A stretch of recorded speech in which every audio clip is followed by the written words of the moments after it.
see that puddle right there? Opening puddle, that's where he was at. Out for her morning walk, Dorothea Mitchell was startled to see 61-year-old Steve Reisner struggling in the frigid Ohio Canal near her apartment. Trapped between ice and some trees, Steve was clearly scared. He was saying help.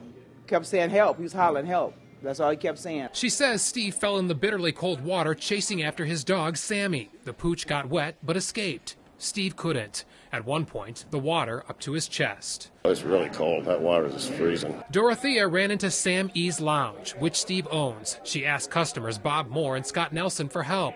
Bob grabbed the 60-foot extension cord from his truck, and together they rushed back to the canal. I had no idea what was going to happen. I just did what I thought needed to be done. They tossed the extension cord to him once, but it didn't reach Steve. The second time, it did. We told him to wrap it around him, but he couldn't, because he said his hands and his legs was messed up so bad from the cold. So Scott went into the water too, up to his knees.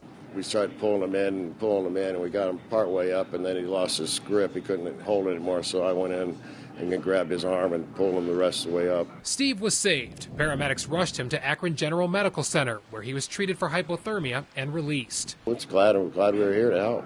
Yeah, it's just one of those things where you just go to the right place, right time for the guy. The trio grateful Steve survived, but they don't consider themselves heroes. Hey, I pray God would have been there for me, and God was there for him, so that's all that matters.